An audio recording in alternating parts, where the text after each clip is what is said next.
सभी को जय मसीह की। 예수님의 은혜로 우리 이런 모임을 갖게 된 너무 감사합니다. यीशु मसीह के अनुग्रह से हम ऐसी मीटिंग कर पा रहे हैं, हम बहुत धन्यवादी हैं। 주님께 지난 열애 동안 우리 속에 참 많은 일을 하셨어요. यीशु मसीह ने पिछले दिनों सच में हमारे अंदर बहुत ही महान काम किए हैं। 처음에 볼 때 이게 뭐야 싶을 정도 막 어렵고 힘든 일이 बहुत सारी बातें ऐसी थी जो शुरुआत में इतनी मुश्किल लगती थी कि हम सोचते थे कि ऐसा कैसे हो पाएगा, 꾸는 것처럼 우리 속에 많은 은혜와 축복을 대해 लेकिन सच में एक सपने के समान परमेश्वर ने अनगिनत अनुग्रह हमारे को दिया और बहुत काम किए। 제가 이제 말씀을 제가 준비를 하는 동안 इस बार जैसे मैं प्रचार करने की तैयारी कर रहा था 주님 내 마음에 말할 수 없는 기쁨과 감사를 넘치게 तो परमेश्वर ने मेरे मन में अनगिनत खुशी और शांति दी। 말씀 안에 있는 주님의 그 마음 तो परमेश्वर का मन जो इस वचन में छिपा हुआ है, 만일이 예수님이었다 तो मान लो अगर मैं यीशु होता 니고데모에게 얘기할 때 얼마나 안타까워 तो निकोदेमुस से बात करते हुए मुझे कितना दुख पहुंचता। 마음이 ऐसा मैं महसूस कर सका। 우선 성경부터 तो सबसे पहले हम बाइबल को पढ़ेंगे और फिर शुरू करेंगे। 요한복음 3장 1절부터 읽겠습니다. आज हम यूहन्ना 3:1 से पढ़ेंगे। 요한복음 3장을 यूहन्ना 3 आप लोग खोल सकते हैं। 요한복음 3장 1절 21절 사이의 말씀을 읽겠습니다. तो यूहन्ना 3:1 से लेके 21 तक हम पढ़ेंगे। 바리새인 중에 니고데모를 하는 사람이 있으니 유대인의 관 फरीसियों में निकोदेमुस नाम का एक मनुष्य था जो यहूदियों का सरदार था। 그가 밤에 예수께 와서 가로되 랍비여 우리가 당신은 하나님께서 오신 선생인 줄 아나이다. 하나님이 함께하지 아니하시면 당신이 하신 이 표적 아무라도 할 수 없다. उसने रात को यीशु के पास आकर उसे कहा, हे रबी, हम जानते हैं कि तू परमेश्वर की ओर से गुरु होकर आया है, क्योंकि कोई इन चिन्हों को जो तू दिखाता है यदि परमेश्वर उसके साथ ना हो तो नहीं दिखा सकता। 예수께서 대답하여 가라사대 진실로 진실로 내게 이르노니 사람이 거듭나지 아니하면 하나님의 나라를 볼 수 없느니라. यीशु ने उसको उत्तर दिया, मैं तुझसे सच सच कहता हूँ, यदि कोई नए सिरे से ना जन्मे तो परमेश्वर का राज्य देख नहीं सकता। 니고데모 가로되 사람이 늙으면 어떻게 날 수 있사옵나이까? 두 번째 모태에 들어갔다 날 수 있사옵나이까? निकोदेमुस ने उसे कहा, मनुष्य जब बूढ़ा हो गया तो कैसे जन्म ले सकता है? क्या वे अपनी माता के गर्भ में दूसरी बार प्रवेश करके जन्म ले सकता है? 진실로 내게 이르노니 사람이 물과 성령으로 나지 아니하면 하나님 나라에 들어갈 수 없느니라. यीशु ने उत्तर दिया, मैं तुझसे सच सच कहता हूँ, जब तक कोई मनुष्य जल और आत्मा से ना जन्मे तो वह परमेश्वर के राज्य में प्रवेश नहीं कर सकता। 육으로 난 건 육이요 성령으로 난 것은 영이니 क्योंकि जो शरीर से जन्मा है वह शरीर है और जो आत्मा से जन्मा है वह आत्मा है।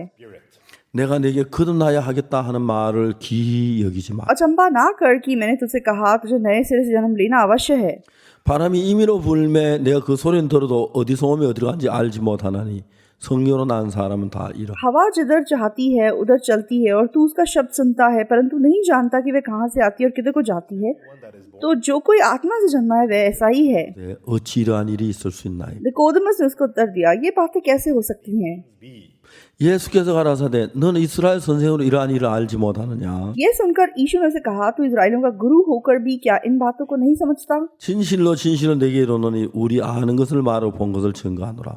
그러나 너희가 우리의 증거를 받지 아니한도다. मैं तुझसे सच सच कहता हूँ कि हम जो जानते हैं वे कहते हैं और जिसे हमने देखा है उसकी गवाही देते हैं और तुम हमारी गवाही ग्रहण नहीं करते। 믿지 아니하거든 하물며 하늘의 일을 말하면 어떻게 믿겠느냐? जब मैंने तुमसे पृथ्वी की बातें कही और तुम विश्वास नहीं करते तो यदि मैं तुमसे स्वर्ग की बातें कहूँ तो फिर कैसे विश्वास करोगे? 하늘에서 내려온 자 곧 인자 외에는 하늘에 올라간 자가 없느니라. कोई स्वर्ग पर नहीं चढ़ा, केवल वही जो स्वर्ग से उतरा, अर्थात मनुष्य का पुत्र जो स्वर्ग में है।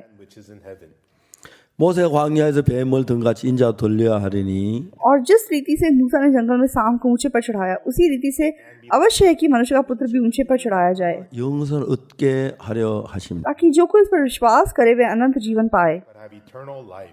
하나님이 세상을 이처럼 사랑하사 독생자를 주셨으니 이는 저를 믿는 자마다 멸망치 않고 영생을 얻게 하려 하십니다. क्योंकि परमेश्वर ने जगत से ऐसा प्रेम रखा कि उसने अपना इकलौता पुत्र दे दिया ताकि जो कोई इस पर विश्वास करे वे नष्ट न हो परंतु अनंत जीवन पाए। 하나님이 그 아들을 세상에 보내신 것은 세상을 심판하려 하심이 아니요 저로 말하면 세상이 구원을 받게 하려 하십니다. परमेश्वर ने अपने पुत्र को जगत में इसलिए नहीं भेजा कि जगत पर दंड की आज्ञा दे परंतु इसलिए कि जगत उसके द्वारा उद्धार पाए। 믿는 자는 심판을 받지 아니한 것이요 믿지 않는 자는 하나님 독생자 이름을 믿지 않은 벌써 심판을 받은 것. जो उस पर विश्वास करता है उस पर दंड की आज्ञा नहीं होती परंतु जो उस पर विश्वास नहीं करता वह दोषी ठहर चुका इसलिए कि उसने परमेश्वर के इकलौते पुत्र के नाम पर विश्वास नहीं किया। 사람들이 자기 행위가 악함으로 악한 빛보다 어둠을 더 사랑한 것이니라. और दंड की आज्ञा का कारण यह है कि ज्योति जगत में आई है और मनुष्यों ने अंधकार को ज्योति से अधिक प्रिय जाना, क्योंकि उनके काम बुरे थे। 빛을 미워하여 빛으로 오지 아니하나니 이는 그 행위가 드러날까 하며. क्योंकि जो कोई बुराई करता है वह ज्योति से बैर रखता है और ज्योति के निकट नहीं आता, ऐसा ना हो कि उसके कामों पर दोष लगाया जाए। 아니 이는 그 행위가 하나님 앞에서 행한 것임을 나타내려 함이니라 하시니. परंतु जो सत्य पर चलता है वह ज्योति के निकट आता है, ताकि उसके काम प्रकट हों कि वह परमेश्वर की ओर से किए गए हैं। 여러분 우리 오늘 이런 집회를 할 수 있어서 너무 감사합니다. तो दोस्तों आज हम ऐसा बाइबल सभा कर पा रहे हैं, मैं बहुत धन्यवादी हूँ। 이 집회는 세계 많은 방송국이 중계를 해주어서 तो ये बाइबल सभा आज बहुत सारे टीवी चैनल्स पे प्रसारित हो रही है 수많은 사람이 이 방송을 듣고 있는지 और मैं मानता हूँ कि बहुत लोग इस वचन को सुन रहे हैं। 그 자리에 제가 박옥수 목사라는 제 이야기 아니고 예수님의 마음을 전할 수 있는 और इस जगह पर सच में मैं अपनी खुद की आवाज़ नहीं लेकिन यीशु मसीह की आवाज़ निकाल पा रहा हूँ, उसकी बात बता पा रहा हूँ। मैं बहुत धन्यवादी हूँ। 인도의 IYF라는 청소년 단체 तो 2001 में मैंने एक युवा संस्था बनाई जिसका नाम IYF है। 제가 중국에 가서 그 공천당에서 제가 말씀을 전한 적이 있는데 तो एक बार मैं चाइना गया था और वहाँ पे चाइनीज यूथ लीग को मैंने प्रचार किया था। 젊은이들이 그 마음속에 형성되는 생각이 자기 생각을 따라 끌려가는 것 तो दुनिया भर के जो युवा लोग हैं, ऐसा लगता है कि वे अपनी सोच से प्रभावित होकर चल रहे हैं। 예배소 2장에 보면 공주의 건세자면 어떤 세력이 우리의 마음을 끌고 가고 있다. लेकिन इफिसियों 2 में हम साफ पढ़ते हैं कि आकाश के अधिकार के हाकिम एक वो ताकत है जो लोगों के मन को खींचती है। 많은 악령이 우리 마음을 끌고 तो आसान शब्दों में बताया जाए तो बुरी आत्मा हमारे मन को क्योंकि खींचती है। 어머니들 자라나면서 육체 쾌락에 욕망에는 그런 것들이 마음을 끌어 इसलिए जवान लोग जैसे बड़े होते हैं तो शरीर की इच्छाएं और अभिलाषाएं उनको खींचती हैं 불행에 빠지는 경우가 많이 있었어요. और इसलिए वो बहुत बार दुख में गिर जाते हैं। 그래서 제가 제 아들을 तो जैसे मैंने अपने बेटे को पाला 이야기를 했지만 제 아들에게 자제력을 가르쳐 तो मैंने पहले भी आपसे बताया था कि मुझे ऐसा महसूस हुआ कि अपने बेटे को आत्मनियंत्रण सिखाना बहुत जरूरी है। 여러 가지 욕구가 막 일어나고 욕망이 일어날 때 이걸 자제해야 어떻게 자제력을 가르치지? तो बहुत सारी सोच, बहुत सारे इच्छाएं हमारे अंदर उत्पन्न होती है, तो कैसे हम किसी को आत्मनियंत्रण सिखा सकते हैं। 7살 됐을 तो जब मेरा बेटा 6 या 7 साल का था, 자제력을 갖추려고 मैंने बहुत सोचा कि इसको आत्मनियंत्रण कैसे सिखाया जाए। 저 아이들이 아빠 तो मान लो बच्चा बोलता है पापा टॉफी खरीद के दे दीजिए, 아이스크림 पापा आइसक्रीम खरीद के दे दीजिए, तो मैं खरीद देता था क्योंकि ज्यादा पैसे नहीं लगते उसमें। 근데 이제 그 사주면서 아이들이 막 먹고 즐거워하고 तो बच्चे उन चीजों को लेकर खुश होते, 한 번씩은 लेकिन 안 사주고 एक बार मतलब 2 बार मैं उन्हें ना खरीद के देता। 아이스크림 먹고 싶은 마음을 क्यों? ताकि वे आइसक्रीम खाने के मन को नियंत्रण में रख सके। 하고 싶은 건 자제하는 법을 배우기 위해서 तो बचपन से उन्हें आत्मनियंत्रण सिखाया कि वो उन सब चीजों को ना करे जो वो करना चाहते हैं। पिताजी आइसक्रीम नहीं, आज नहीं। 아빠 पिताजी 아빠가 안 돼. पिताजी ने मना किया ना। 아빠 पिताजी 아빠가 안 된다고 했어. पापा ने मना किया कि नहीं किया। 마음에 아이스크림 먹고 싶은 마음을 이겨야 하는 거예요. तो आइसक्रीम खाने का जो मन है उस पे जीतना जरूरी है। 그렇게 키우는 거예요. इस प्रकार से हम आत्मनियंत्रण सिखा सकते हैं, मुश्किल नहीं है। 요구했을 때 तो बच्चे जब 10 चीजें मांगते हैं 나도 아이들 원대로 사주고 싶어요. तो मेरा मन ऐसा है कि मैं उन्हें सब कुछ खरीद के देना चाहता हूँ, 아들 마음대로만 안 되기 때문에 लेकिन मैं जानता हूँ कि दुनिया में सब कुछ मेरा बेटा अपने मन से नहीं कर सकता। 하고 싶은 마음을 자제하는 법을 아주 적게 6살, 7살 때 가르치기 시작해요. इसीलिए बचपन से मतलब छोटी उम्र से जो वो करना चाहता है, जो वो पाना चाहता है, उन मामलों में मैंने उन्हें आत्मनियंत्रण सिखाया। 제 आ들 너무 놀랍게 이끌고 있었다. तो उन चीजों ने मेरे बेटे को बहुत अच्छे से चलाया। 저희들이 그 이제 IYF는 이제 월드 캠프라고 하는 캠프. तो एक बार हम IYF का एक प्रोग्राम कर रहे थे जिसे वर्ल्ड कैंप कहते हैं। 캠프에 보통 수천 명의 तो ऐसे प्रोग्राम्स में हजारों की संख्या में छात्र लोग इकट्ठा होते हैं 프로그램도 참석. और हम लोग का बहुत अच्छा म्यूजिक प्रोग्राम भी होता है। 합창단이 IYF 때문에도 음악이 많이 발전. तो हमारी जो क्रशेस क्वायर है सच में IVF की वजह से उनकी काबिलियत इतनी बेहतर हो गई है। हमारे IVF प्रोग्राम्स का सबसे खास प्रोग्राम ग्राशियस क्वाय का प्रोग्राम होता था। 월드 캠프를 했는데 तो हम लोगों ने एक वर्ल्ड कैंप किया।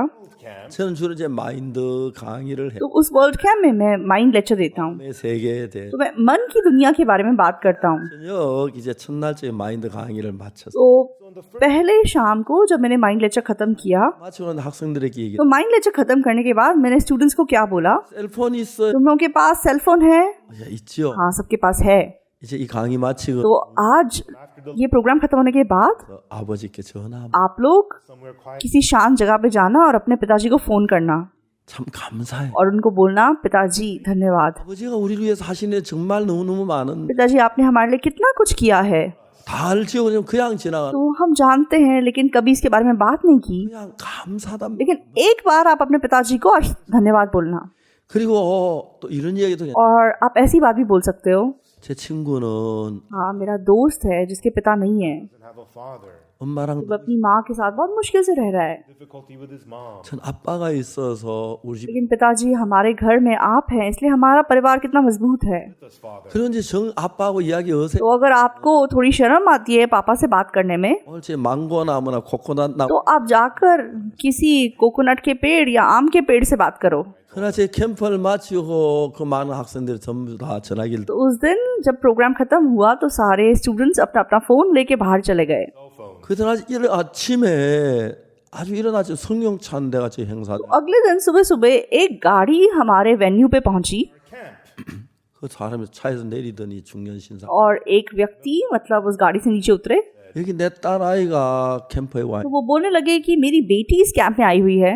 내 딸 아이 이름은 클라. तो बेटी का नाम क्लारा था। 딸을 만나고 싶습니다. तो मैं उससे मिलना चाहता हूँ। 그렇지 우리가 이제 새벽 그 캠프를 마치고 이제 쉬는 시간이라서 तो वो मतलब ब्रेक टाइम चल रहा था, सुबह सुबह का प्रोग्राम खत्म होकर ब्रेक चल रहा था। 방송을 했어. तो हमने एक अनाउंसमेंट किया 그래서 그분 우리 같이 이제 의자에 앉아서 और फिर हम कुर्सी पे बैठकर उनसे बात कर रहे थे। 막 하면 크라라는 여학생이 막 तो एकदम से फिर वो बेटी क्लारा दौड़ती हुई आई। 아빠 앞에 얘기했어요. तो अपने पिताजी को उसने क्या कहा, 아빠 죄송. पिताजी मैं माफी चाहती हूँ, 아빠 पिताजी मुझसे गलती हुई थी, 아빠 용 पिताजी आप मुझे क्षमा कर दो, 아빠 너무 미안. पिताजी मैं सच में आपसे माफी मांगना चाहती हूँ। 아빠가 달려 딸을 तो पिताजी ने उसे गले से लगाया 그 딸도 और उसने भी अपने पिता को गले लगाया 울고 और दोनों रोने लगे। 크라라는 남자친구가 있어. तो क्लारा का एक बॉयफ्रेंड था। 어느 남자친구가 크라라에게 तो एक दिन उसके बॉयफ्रेंड ने उसे क्या कहा, 크라라 난 너에게 보여줄 게 क्लारा मैं तुझे कुछ दिखाना चाहता हूँ। 뭔데? क्या? 가방을 열어보였어. उसने अपना बैग खोला 깜짝 놀랐어요. तो वो हैरान हो गई देख के। 짜리 뭐 돈이 거의 가득 있어. तो वो बैग $100 के नोटों से भरा हुआ था। 무슨 돈이야? ये कहाँ से आए पैसे? 걱정하지 मा. चिंता मत कर, 훔친 거 아니야. मैंने चोरी नहीं की है, 어릴 때부터 계속 모은 돈. मैंने बचपन से जमा करके इकट्ठे करके रखे हैं। 하려고? क्यों इकट्ठा करके रखे हैं? 나 클라라하고 카나다 가고 싶었어. तो मैं तुम्हारे साथ कनाडा जाके रहना चाहता हूँ। 카나다 갈래? तुम मेरे साथ कनाडा चलोगी? 클라라가 너무 좋았어요. तो क्लारा इतनी खुश हुई। 그래. हाँ ठीक है। 두 사람이 카나다 가는 비행기를 타려고 공항에 나갔어요. तो दोनों ने कनाडा जाने का निर्णय लिया और वे फ्लाइट पकड़ने के लिए पहुंच गए। तो एयरपोर्ट पे उसके पिताजी वहां आए। 야, तो पिताजी ने उसे कहा, क्लारा 저 일찍 अभी तू बहुत जल्दी ऐसा कर रही है, 대학을 졸업하고도 तो अपनी कॉलेज की पढ़ाई खत्म करके 시간 있어. तेरे पास ये सब करने का टाइम है, 공부를 해야 돼. अभी पढ़ाई पे ध्यान देने का समय है। 아버지가 진지하게 설명을 했어요. तो पिता ने बहुत मन से उसे समझाने की कोशिश की। 클라라는 진짜 너무 그 남자친구와 함께 카나다 가고 싶었어. लेकिन क्लारा का बहुत मन था कि बस वो अपने बॉयफ्रेंड के साथ कनाडा चले जाए। 말을 뿌리치고 카나다 간 비. तो अंत में उसने पिताजी की बात नहीं सुनी और वह कनाडा की फ्लाइट में बैठ गई। 카나다가 있는 동안에 너무너무 좋았어요. और जब वो कनाडा में थे सच में बहुत खुश थे, 기쁘지만 않았어요. लेकिन सिर्फ खुश नहीं थे। 돈이 많았지만은 तो चाहे उनके पास बहुत पैसा था, 늘어나죠. 점점 줄어드니까. लेकिन वो पैसा ज्यादा नहीं हो रहा था, दिन प्रतिदिन घटता जा रहा था। 남자친구 어찌다 한번 봤을 때 좋은데 같이 부딪히는 것도 많았어. And then तो with her boyfriend, बॉयफ्रेंड के साथ अच्छा समय वो बिता रही थी, लेकिन बीच बीच में लड़ाइयाँ भी होती थी। one day she had a तो एक दिन बॉयफ्रेंड से लड़ाई हुई। 또 샀어? Clara, why? क्लारा तूने ये क्यों खरीदा? 필요하잖아. जरूरत थी, 필요하지만 지금 돈이 얼마 안 남았는데 तो जरूरत थी, लेकिन अब हमारे पास ज्यादा पैसा नहीं है। 다 사면 이거 어떡해? तो क्या हुआ, फिर भी जरूरत थी, 아니 돈 가지고 물건 안 살 바에 돈이 뭐가 필요해? What's the point of तो क्या हो गया, पैसे हैं तो सामान तो खरीदना पड़ेगा ना। 지금 없을 땐 절약해 해야지. हाँ, खरीदना होता है, लेकिन फिर भी हमें पैसे बचा के रखने हैं। 어차피 쓸 건데 쓸 땐 필요한데 쓰는 거 아니야? अपने पैसों का इस्तेमाल तो करना ही है। जब जरूरत की चीज चाहिए तो क्या मैं नहीं खरीदूंगी?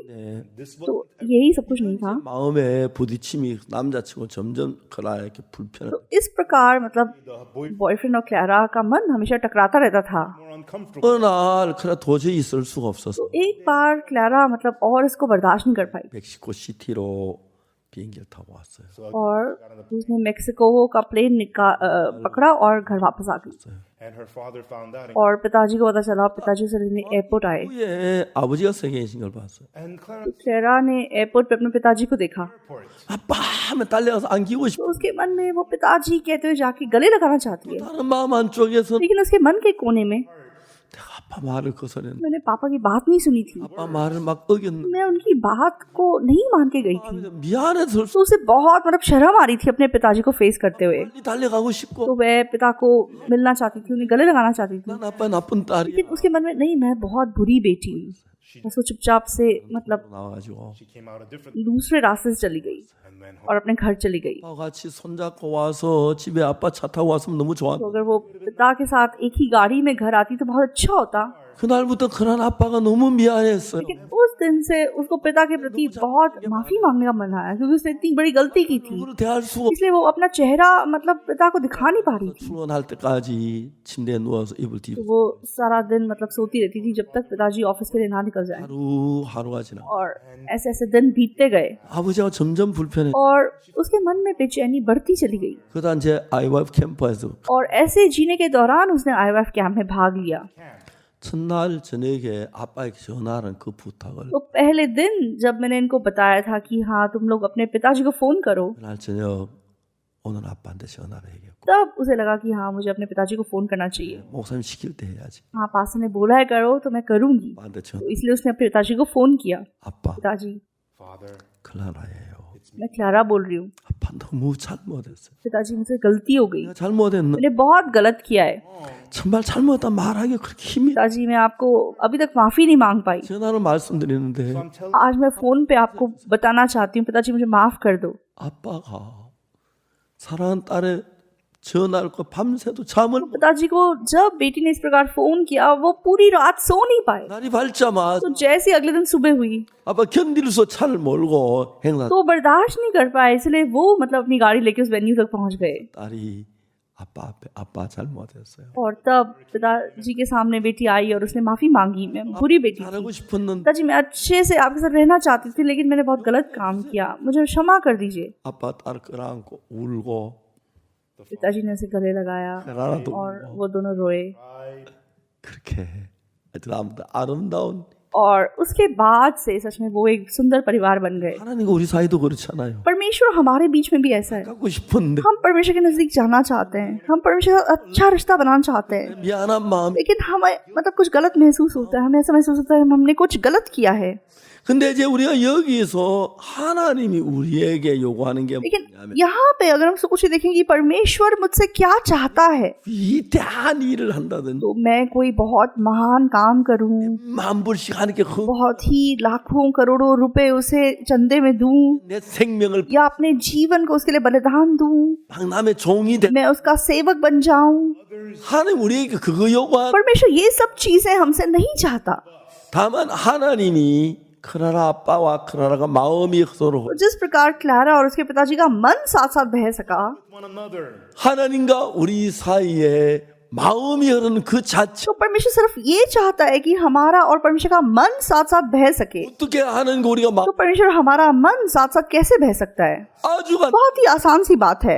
하는 말씀을 듣고 받아들이 तो परमेश्वर के वचन को हमें सिर्फ सुनना है और उसे स्वीकार करना है। 아 내가 어떻게 하는 말씀 다 इ해할 수 तो क्या हम परमेश्वर के सब वचनों को समझ सकते हैं? 예, 저도 성경 잘 이해 안 가는 건 तो मुझे भी बाइबल में बहुत सी बातें समझ नहीं आती। I don't understand. 그저 이해하는 편까지 믿고 이해 안 가들은 믿고 따르는 거죠. लेकिन जितना भी आपको समझ आए उसको स्वीकार करना, उस पर विश्वास करना, और चाहे आपको समझ ना भी आए उस पर विश्वास करके उसको स्वीकार करना। 저의 말씀이 तो यूहन्ना की किताब में क्या लिखा है? 이 말씀 यूहन्ना 1 में लिखा है कि आदि में वचन था और वचन परमेश्वर के साथ था 하나님이시니라. और वचन परमेश्वर था।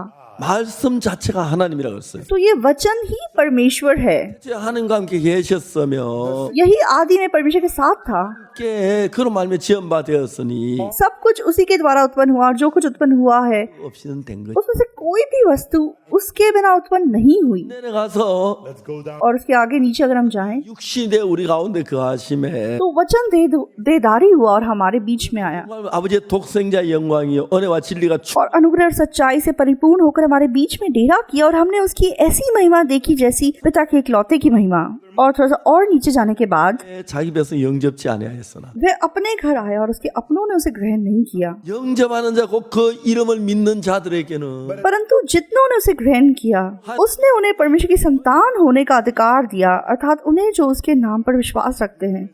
이게 요한복음의 주 메시지예요. ये यूहन्ना की किताब का मेन मैसेज है। 영접하는 자 곧 그 이름을 믿는 तो जितनों ने उसे ग्रहण किया उसने उन्हें परमेश्वर की संतान होने का अधिकार दिया। 예수님과 같은 마음을 가진 분이 तो क्या आप में से कोई ऐसा है जो यीशु मसीह के साथ एक मन रखता है? 한 사람도 आप में से एक भी ऐसा नहीं है। 근데 여러분 그러면 어떻게 해야지요? तो फिर हमें क्या करना है?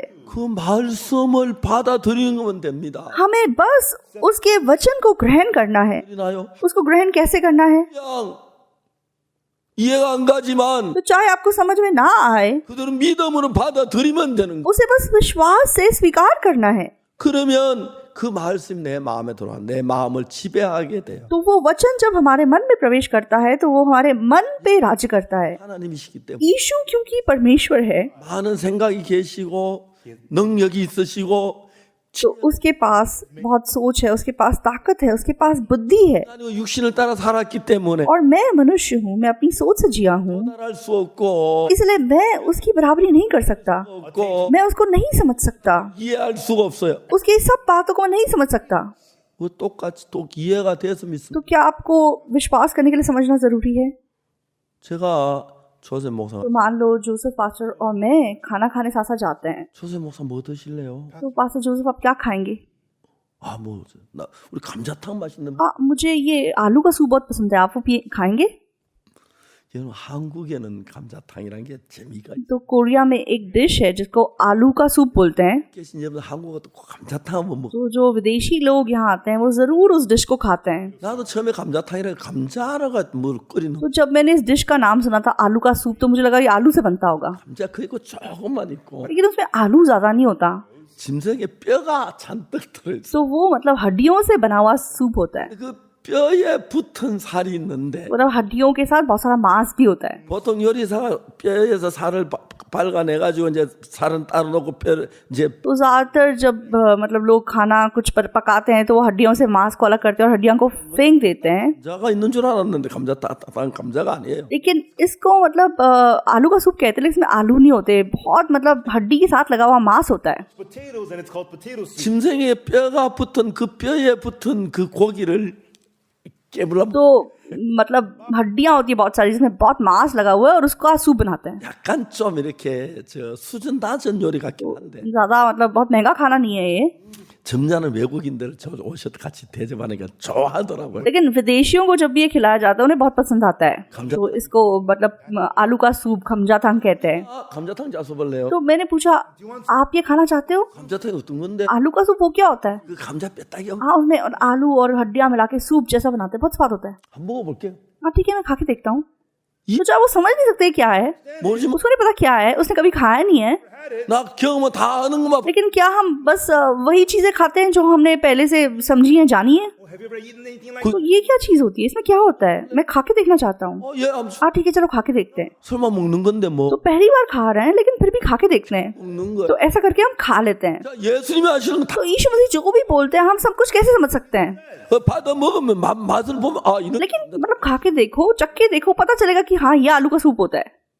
단순해요. बहुत आसान है। 근데 아주 그런데 그냥 야 감자탕 먹어볼래? तो अगर मैं बोलूं चलो ये आलू का सूप खा के देखते हैं, वो क्या होता है? 딱이에 고기에 붙는 हाँ, उसमें मतलब हड्डियां और मीट को साथ साथ सूप बनाते हैं, बहुत स्वाद होता है, उसमें थोड़ा बहुत आलू भी होता है। 예, 먹어볼게. हाँ ठीक है, खा के देखते हैं। 한 번도 경험 안 해봤지만 पहले उसने कभी अनुभव नहीं किया है, 먹으면 감자탕 이해하게 लेकिन अगर वो एक बार खाएगा तो उसे समझ सकेगा। 안 어려워요. तो मुश्किल नहीं है। 시든지 그렇지요. तो ये सब खाने की चीजों के साथ ऐसा ही है। तो जब यीशु मसीह कुछ वचन कहता है, अच्छा ठीक है मैं इसे स्वीकार करके देखता हूँ, 다 이해하려고 하지 마. आप इसे समझने की कोशिश मत करो, 말씀 받아보세요. बस इस वचन को स्वीकार करो। 이해가 될 때가 तो जब आप इसे स्वीकार करोगे तो आप प्रभु के साथ एक मन हो जाओगे। Jesus? 그걸 가지고 영접하는 자. तो इस चीज को बोलते हैं कि उसे ग्रहण किया। 자, 이야기를 하겠습니다. वो इसके बारे में बात करते हैं। 요한복음은 그렇게 얘기를 합니다. यूहन्ना की किताब हमें ये बता रही है। 요한복음에서 뭐라고 하냐면 तो यूहन्ना की किताब में क्या बताया गया? 삼자의 니고데모와 예수님이 있었는데 तो आज हमने निकोदेमस और यीशु मसीह के बारे में पढ़ा। 니고데모에게 말씀하시기를 यीशु मसीह ने निकोदेमस से क्या कहा? 사람이 거듭나지 않으면 하늘나라를 볼 수 없다고 말했어요. यीशु मसीह ने कहा कि जब तक कोई नए से जन्म नहीं पाएगा वो स्वर्ग के राज को नहीं देख सकता। 이해하려고 했어. तो निकोदेमस ने यीशु की बात को समझने की कोशिश की। तो कैसे मतलब कोई नए से जन्म ले सकता है? मनुष्य जब बूढ़ा हो जाएगा तो वो कैसे जन्म ले सकता है? क्या वह अपनी माता के घर में दूसरी बार प्रवेश करके जन्म ले सकता है? तो ऐसा मत बोलो, बस यीशु ने जो बोला उसको स्वीकार करो। यीशु आप कह रहे हो कि नए से जन्म पाना पड़ेगा। 하는 게 잘 모릅니다. अच्छा मुझे नहीं पता वो क्या होता है, लेकिन सही आप कह रहे हो तो हमें नए सिरे से जन्म 맛보 लेना पड़ेगा। मैं इसका स्वाद चख के देखता हूँ, बस इतना ही है। 이해가시죠? समझ रहे हैं? 근데 이러던 니고데모는 사람 늙으면 어떻게 날 수? 어머니 뱃속에 날 수 있나? लेकिन निकोदेमस क्या कहता है? मनुष्य जब बूढ़ा हो गया तो कैसे जन्म ले सकता है? क्या वह अपनी माता के घर में जाकर फिर से जन्म ले सकता है? 선생이라고 말했어. निकोदेमस यीशु मसीह के विषय में क्या कहता है कि तू स्वर्ग से गुरु होकर आया है और जब तक मतलब कोई परमेश्वर की ओर से ना हो ऐसे चिन्ह नहीं दिखा सकता। 예수님이 하나님께로 오신 선생인 줄 안다고 하면서 그 말씀 못 받. तो वो सोचता है कि वह यीशु को जानता है और स्वर्ग से आया गुरु है, उसे कहता है, लेकिन उसकी बातों को स्वीकार नहीं करता। 계속해 보겠습니다. तो इस बारे में हम थोड़ा सा और बात करके देखते हैं। 굉장히 तो यूहन्ना की किताब बहुत ही मजेदार किताब है। 자, 삼자의 니고데모는 तो 3 में जो निकोदेमस है, 예수님이 계속 설명해 줬지만 तो यीशु मसीह से बार बार समझा रहे हैं, 자기 차원의 이해를 못해서 लेकिन क्योंकि वो उसे समझ नहीं पा रहा, 그냥 아무 발전 없이 이야기가 끝나버려요. तो वो मतलब यीशु की बात को स्वीकार नहीं करता और बीच में बात को बंद कर देता है। 들어가서 무슨 일이냐면 लेकिन 4 में क्या होता है? 사마리아 여자 이야기인데 तो 4 में सामरी स्त्री की कहानी है। 사마리아 여자하고 예수님이 대화가 됐어요. तो सामरी स्त्री और यीशु मसीह आपस में बात करते हैं। 에 대한 대화가 있었는데 तो ये दोनों लाइक पानी के बारे में बात करते हैं। यीशु मसीह क्या कहते हैं? 이 물을 먹는 자마다 다시 목마르리니 와. यीशु मसीह उसको कहते हैं कि जो कोई ये जल पिएगा वह फिर प्यासा होगा, 주는 물은 먹는 자는 영원히 목마르지 아니야. परंतु जो कोई उस जल में से पिएगा जो मैं उसे दूंगा वह फिर अनंत काल तक प्यासा ना होगा। 주는 물은 그 속에서 영생도 솟아나는 샘물이 될. वरन जो जल मैं उसे दूंगा वह उसमें एक सोता बन जाएगा जो अनंत जीवन के लिए उमड़ता रहेगा। 자, 예수님하고 우리하고 수준의 차이가 있으니까 तो यीशु मसीह और हम में हमारा लेवल अलग है। 예수님의 이야기 우리 다 이해되고 다 정말 이해가 되는 건 यीशु मसीह की सब बातों को हम समझ जाएंगे ऐसा नहीं है। 여러분 감자탕 안 먹어보고 감자탕 이해되는 사람 तो जिसने आलू का बना हुआ सूप नहीं खाया है वो कैसे समझेगा कि वो क्या होता है? 하지마 तो जो आपको समझ नहीं आता, 먹어보 लेकिन एक बार आप खा के देखोगे 이런 तब समझ में आएगा, अरे अच्छा आलू का सूप जो ये कोरियन खाना ऐसा होता है, हाँ ये बहुत स्वाद है, बहुत अच्छा है, अगली बार अपने परिवार के साथ खाऊंगा। 감자탕을 먹을 수 और ऐसा करके हम दोनों इसको मजे से खा सकते हैं। 예수님 이야기했어요. यीशु मसीह ने कहा 이 물을 먹는 자만 다시 목마르리니 와. जो कोई ये जल पिएगा वह फिर प्यासा होगा, Again. 내가 주는 물을 먹는 자는 परंतु जो कोई उस जल में से पिएगा जो मैं उसे दूंगा वह फिर अनंत काल तक प्यासा ना होगा। 진짜 물 그러면요. तो जब आप पानी की बात कर रहे हैं तो मुझे पुरानी कुछ यादें याद आती हैं। 네, जब मैं फौज में था 얘기했어요. तो हमारी रेंजर ट्रेनिंग होती थी। 육의 훈련은 적진소 तो रेंजर ट्रेनिंग मतलब जैसे कि तुम दुश्मन के फील्ड में हो वहां पे कैसे करोगे उस बारे में ट्रेनिंग है। The enemy तो territory in the mountains. 적진이라도 적기 들어와도 거의 험난 활동 자유. वहां पे तो मतलब आजादी से कुछ नहीं कर सकते, तुम दुश्मन बहुत पास है। 그 처음에 이제 훈련 받기 전에 올빼미 체조란 걸 해요. तो उस ट्रेनिंग में एक उल्लू एक्सरसाइज करके एक एक्सरसाइज होती है। 1번 높이 뛰기. तो सबसे पहले आपको ऊंचाई पे कूदना पड़ता है 그거 하는데 और वो हमें करना पड़ता है। 하여튼 교관 일례 여러분 천회 개천 일례. And so they तो क्या बोलते हैं कि ट्रेनर एक बार करेगा और आप लोग 1000 बार करेंगे, once. 그 마지막 구호는 붙이지 않습니다. और जंप करते करते आखिरी नंबर नहीं बोलना है। 그래서 이제 수백 명이 저 모래산에 뛰고 तो हम जैसे 300-400 लोग हैं जो साथ साथ कर रहे हैं, 1 2 마지막에 999 अंत में 999 1000 하면 안 되는데 한 명이 그래요. 1000 नहीं बोलना है, लेकिन कोई बोल देता है, तो फिर हमें शुरू से करना पड़ता है। 990 대 तो जब हम 999 बोलते हैं तो हम बोलते हैं चुप चुप चुप, अगला नंबर नहीं बोलना। 똑같은 लेकिन 그래요. ग्रुप में से एक ना एक बोल देगा 1000, 온몸에 있는 진을 다 빼. तो फिर शुरू से करना पड़ेगा। तो मतलब हमारी पूरी ताकत खत्म हो जाती थी। 이 수통을 가지고 있는. तो हमारे पास 1 लीटर पानी की बोतलें होती थी, 땀이 얼마나 많이 तो हम इतना पसीना बहाते थे, 마셔도 못. कितना भी पानी पी लो फिर प्यास लगती थी। 하루에 10병씩 마셔. तो एक दिन में 10-10 बोतलें पानी हम पी जाते थे। 훈련 받아 나가는데 तो जब हम ट्रेनिंग के लिए जाते थे 큰 통에 तो बाहर एक नमक का बहुत बड़ा बर्तन पड़ा होता था, And it's packed with salt. 소금 한 주먹씩 तो हम मुट्ठी मुट्ठी मतलब नमक भर के खा लेते थे 수통에 집어. और अपनी पानी की बोतलों में भी डाल लेते थे। 땀이 많이 흘러. क्योंकि हम इतना पसीना बहाते थे 몸에 소금기가 다. तो हमारे शरीर से जैसे पूरा नमक निकल जाता था, 그래서 계속 소금. लेकिन फिर भी बार बार नमक खाना पड़ता था। 그런 훈련을 받았어요. तो इस प्रकार की हमारी ट्रेनिंग होती थी। 뭐나 훈련 받다 제가 쓰러졌어요. तो एक बार ट्रेनिंग के टाइम पे मैं बेहोश हो गया 일어나 몸이 말을 안 들어요. And I और मैं उठने की कोशिश कर रहा था, लेकिन मेरा शरीर मेरी सुन नहीं रहा था। 심장이 약하다는 그때 알았어요. तो तब मुझे पता चला कि मेरे दिल मतलब कमजोर है, 심장 때문에 많이 어려웠어요. और तब से मेरे दिल की बीमारी की वजह से मैंने काफी समस्याओं को सहा है। back then I was लेकिन तब मैं केवल 22 साल का था, 몸이 건강해졌어요. तो 2-3 दिन आराम किया और फिर मैं ठीक हो गया। 10살이 되면서부터 लेकिन जब मेरी उम्र करीबन 50 साल हुई 빠지기 시작하는 तो मेरी दिल की समस्या और गंभीर हो गई। 굉장히 어려움을 겪었어요. तो मैंने बहुत मुश्किलों का सामना किया। 다 얘기를 못하지만 तो अभी मैं विस्तार से आपको नहीं बता सकता, 으로 심장이 깨끗하게 고쳐졌어요. लेकिन परमेश्वर के अनुग्रह से मेरा दिल बिल्कुल ठीक हो गया। 50살 때 심장이 굉장히 나빴는데 when I was 50 साल की उम्र में मेरे दिल में बहुत बीमारी थी, 제가 이 심장을 하나님의 손에 맡겼어요. लेकिन एक दिन मैंने अपने दिल को परमेश्वर के हाथों में सौंप दिया। 정말 지금 제가 그때 그래 50살이니까 지금 한 30년 전 이야기인데 तब मैं 50 साल का था, करीबन 30 साल पुरानी बात है। 그러니까 여러분 제가 30년 동안 심장 너무 좋아요. and so और तब से लेके आज तक मेरा दिल बहुत तंदुरुस्त है। 님께서 내게 이야기하는 다 이해가 해서 내가 심장을 하나님 나 깨달고 기도할 때 तो परमेश्वर जो भी मुझसे कहता है, ऐसा नहीं है कि मैं सब कुछ समझ सकता हूँ। जब मैंने परमेश्वर को बोला कि मेरा दिल ठीक कर दीजिए, तो मैंने अनुभव नहीं किया, 하나님 믿는 लेकिन मैंने विश्वास से मांगा कि प्रभु मेरे दिल को ठीक कर दीजिए। 알아서 믿는 तो हर बात को आप समझ के नहीं विश्वास कर सकते, 주님이 주시는 लेकिन जब आप मन से प्रभु की बातों को स्वीकार करते हैं तो वो बहुत बहुमूल्य है, इसलिए आप उनको स्वीकार करते हैं। 사람 늙으면 तो निकोदेमस क्या बोलता है कि कैसे एक व्यक्ति जो बूढ़ा हो चुका है वो कैसे दोबारा जन्म ले सकता है? क्या वो अपनी माँ के घर में दोबारा जाएगा? ये इसका कोई मतलब नहीं बनता। वो ये बोल रहा है कि आप जो बोल रहे हो उसका कोई मतलब नहीं बनता, इसलिए मैं इसको विश्वास नहीं कर सकता। 말하자. लेकिन सामरी स्त्री ऐसी नहीं थी। 이 물을 먹는 자만 다시 목마르려니 와 तो जो कोई ये जल पिएगा वो फिर प्यासा होगा, 주는 물은 영원히 목마르지 아니하리니 परंतु जो कोई उस जल में से पिएगा जो मैं उसे दूंगा वह फिर अनंत काल तक प्यासा ना होगा। 너는 तो जहाँ तक हम जानते हैं, 마시면 जब कोई पानी पीता है 영원히 목마르지 않는 물은 없다. तो ऐसा कोई पानी नहीं होता कि तुम्हें दोबारा प्यास नहीं लगेगी। 맞지요? सही है? 한 몸만 영원히 목마르지 않는 물이 तो क्या कोई ऐसा पानी होता है कि आप एक बार उसे पी लेंगे आपको फिर प्यास नहीं लगेगी? ऐसा पानी नहीं होता। 있는데 लेकिन 사마리아 여자는 सामरी स्त्री ने 자기 마음을 꺾어요. उसने अपने मन को तोड़ा। 내가 볼 때는 아니지. मेरी नजरों में ऐसा नहीं होता, 있긴 있어. लेकिन उसके पास वो है। 그런 물이 어디 있어요 세상에. प्रभु, ऐसा पानी कहाँ होता है? 농담하지 마. मजाक कर रहे हो आप मेरे साथ? 처음 보는 여자애. पहली बार मुझसे मिले और मुझसे मजाक कर रहे हैं? 그렇게 말했을는지 몰라. तो शायद वो ऐसा बोल सकती थी, 여자는 그렇게 말. लेकिन इस औरत ने ऐसे नहीं बोला। 이런 물을 내게 주십시오. तो उसने कहा कि हे प्रभु वे जल मुझे दे 지도 않고 ताकि मैं प्यासी ना हूँ 우리를 오지도 않고 और ना जल भरने को इतनी दूर आऊं। 이것 차이입니다. तो ये अंतर है। 이 다릅니다. तो ये अंतर है। 요한복음 5장에는 in John तो यूहन्ना 5 में 요한복음 3장에서 니고데모는 예수님이 하늘로부터 오신 선생님 안다고 하면서도 그 말씀을 거부했어요. तो यूहन्ना 3 में निकोदेमस चाहे बोलता है कि वह जानता है कि यीशु मसीह स्वर्ग से गुरु होकर आया, लेकिन फिर भी वो यीशु की बात को स्वीकार नहीं करता। 뭘 해라 हा지 않았어요. तो यीशु मसीह ने हमें ये नहीं बोला कि तुम ये या वो करो।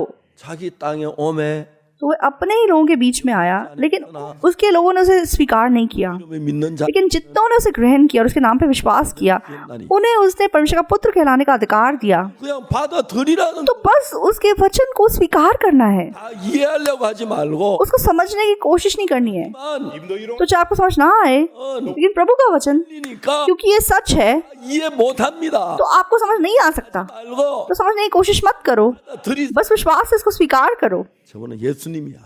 वो यीशु मसीह है, वो परमेश्वर है, 하신 분이야. 마음 तो वह सब कुछ कर सकता है, उसकी बात को स्वीकार करना है। 요한복음 5장인가 뭐 이야기했어. तो यूहन्ना 5 में क्या हुआ? 요한복음 5장에 들어가니 तो यूहन्ना 5 में 38년 된 병자가 있어. 38 वर्ष से पीड़ित रोगी है, 그래서 연못가에 누워 तो वह बेथेस्दा के कुंड के पास पड़ा हुआ है। 천사가 물을 동하게 할 तो जब एक स्वर्गदूत कुंड में पानी को हिलाता है, 때였는데 तो जो सबसे पहले घुसेगा वो ठीक हो जाएगा। तो बहुत सारे रोगी वहाँ इंतजार कर रहे हैं कि वे पानी में सबसे पहले कूद जाएं।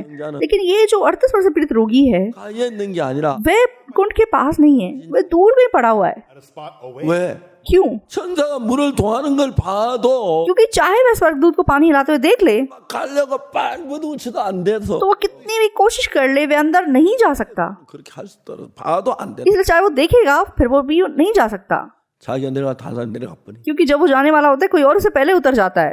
38년 된 병자는 तो 38 वर्ष से पीड़ित रोगी, 그 연못가에서 좀 떨어진 곳에서 तो वह उस कुंड से दूर पड़ा हुआ था। 예수님이 만났어요. यीशु मसीह उससे मिला। 네가 낫기를 원하느냐? क्या तू चंगा होना चाहता है? 주여.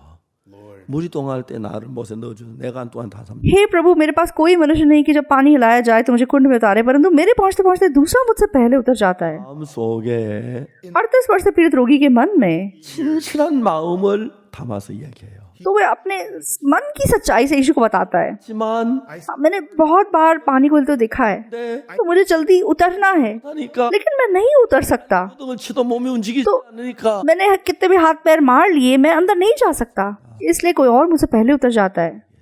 ये उसने बताया। 예수님 말씀하셨어요. यीशु ने उसे क्या कहा? 일어나 내 자리 들고 걸어가라. उठ, अपनी खाट उठा और चल फिर। 이 감자탕이에요. तो ये आलू का सूप है। वाह, क्यों? 이는 한 번도 안 걸어봤으니까. आज तक वो कभी चला नहीं है। 조셉 목사님이 감자탕 한 번도 안 먹어봤어요. 아, 한국에서 먹을 거 다 잤어. यूसुफ पास्टर ने आज तक वो आलू का सूप नहीं खाया। आपने खाया है, इन्होंने पहले खाया है। तो लेकिन पहली बार ऐसा हुआ होगा ना? 몰랐죠. आपको नहीं पता था ना इस डिश के बारे में, 누구 주문했죠? तो बिना जान के आपने ऑर्डर किया होगा, 얘기해서 क्योंकि दोस्त ने बताया ये अच्छा होता है और आपने खा के देखा। हाँ, चलो खा के देखते हैं। 나 안 먹어. मैंने पहले नहीं खाया है। 맞아요. सही है। 예수님 일어나 잘 들고 걸어가라. तो यीशु मसीह ने कहा कि उठ, अपनी खाट उठा, चल फिर। 못 걸어갔는데 नहीं चल सकता। 걸어가 봤는데 मैं पहले कभी चला नहीं हूँ, 걸어가 봅시다. लेकिन वो चलने के लिए बोल रहे तो ठीक है, चलता हूँ। 긍정적 받아들이는 것이고 तो इसे स्वीकार करना कहते हैं। 전혀 몰랐지. चाहे आलू का सूप क्या होता है नहीं पता था, 말을 듣고 लेकिन किसी की बात को सुन के, 주문해서 उसको स्वीकार करके, उसको ऑर्डर करके, जब खा के देखा, अरे ये ऐसा होता है, 맛있네. अरे बड़ा स्वाद है, 다음에 딴 사람들 가서 अगली बार किसी दोस्त को लेके जाना, 감자탕 사줘. मैं तुम्हें आलू का सूप खिलाता हूँ। 감자탕이 뭐예요? तो वो क्या होता है? 그 뼈다귀가 कोरियन खाना है, उसमें हड्डियां होती है, बहुत स्वाद होता है, मीट मांस भी होता है, थोड़ा बहुत आलू होता है, 조금 있고 तो खा के देखो, बहुत स्वाद होता है। 한국산 특징. तो बिल्कुल मतलब कोरियन स्वाद के हिसाब से है। 가져와. चलो ठीक है, खाते हैं। 이해한 가지고 그렇게 감. तो चाहे आपको समझ में नहीं आता, लेकिन आप ऐसे करके इस चीज को खा के देख सकते हैं। यीशु ने कहा, उठ, अपनी खाट उठा, चल फिर। your bed and walk. 자기 이해가 안 가요. तो उसे समझ में नहीं आई वो बात, वो नहीं चल सकता। 그래서 이 병자가 말해요. लेकिन वो बीमार आदमी क्या बोलता है? 자리 들고 वह अपनी खाट उठाता है और चलने लगता है। 병자가 तो ये रोगी, 난 못 걸어가는데 हाँ मैं नहीं चल सकता, 걸어가면 안 됐는데 मैंने बहुत कोशिश की है, मैं नहीं चल पाया हूँ, लेकिन 말씀에 어제 내가 걸음을 내 걸었어요. लेकिन तेरे कहने पर मैं एक बार उठ के देखता हूँ। 요한복음이 가르치는 신앙이 이거예요. ये विश्वास यूहन्ना की किताब हमें समझा रही है। 들을 수 있는구나. आप समझ के स्वीकार नहीं कर सकते। Standing it all. 만일에 니고데모가 अगर निकोदेमस 그렇게 말하지 않아요. वो इस प्रकार से जवाब ना देके, 주님 거듭난 거 저 잘 모르겠어요. यीशु नए सिरे जन्म पाना क्या होता है मैं नहीं जानता, 나고 싶습니다. लेकिन मैं नए सिरे जन्म पाना चाहता हूँ। मैं कैसे करूँ? 말씀은 제가 하겠습니다. अगर आप मुझे सिखाएंगे तो मैं वैसा ही करूँगा। तो बस उतना उसे बोलना था, लेकिन वह यीशु की बात को काटता है, मना करता है। यीशु ने उसे और थोड़े आसान शब्दों में समझाया। 광야에서 노뱀을 든 것 같이 यीशु मसीह इसको कहते हैं कि जिस रीति से मूसा ने जंगल में सांप को ऊंचे पर चढ़ाया, उसी रीति से अवश्य है कि मनुष्य का पुत्र भी ऊंचे पर चढ़ाया जाए, 믿는 자마다 영생을 얻게 하려 하시고. ताकि जो कोई उस पर विश्वास करे वह अनंत जीवन पाए। 이야기 민수기 21장에 तो 나오는 ये कहानी गिनती 21 में लिखी है। 백성들이 광야 길을 행하다가 막 길로에는 마음이 상해서 하나님 원망해. तो इजरायली जब जंगल के रास्ते से गुजर रहे थे तो रास्ते की वजह से वो व्याकुल हो गए और उन्होंने परमेश्वर के विरुद्ध शिकायत की। 이게 불뱀을 봐. तब परमेश्वर ने इजरायलियों के बीच में विष वाले सांप भेज दिए। 퍽 뛰면 몇 메터 뛰어간다. वो बहुत खतरनाक सांप थे, मतलब वो कितने किलोमीटर तक कूद सकते थे। 그러니까 불뱀한테 물려 사람 죽. तो लोग उन सांपों से डसे जाने लगे और मरने लगे। 그래서 하나님 잘못했습니다 용서. तो तब उन्होंने परमेश्वर को कहा, परमेश्वर गलती हो गई, मैं क्षमा कर दो। 하나님은 모세에게 불뱀은 없어지도록 하겠는데 तो उन्होंने परमेश्वर से मांगा कि ये सांप गायब हो जाएं, 없애지 아니하고 लेकिन परमेश्वर ने सांपों को हटाया नहीं। 노뱀을 만들어 장대에 달아. तो परमेश्वर ने सच में एक पीतल का सांप बनवाकर खंभे पे लटकवा दिया। जो कोई इसको देखेगा वो जीवित रहेगा।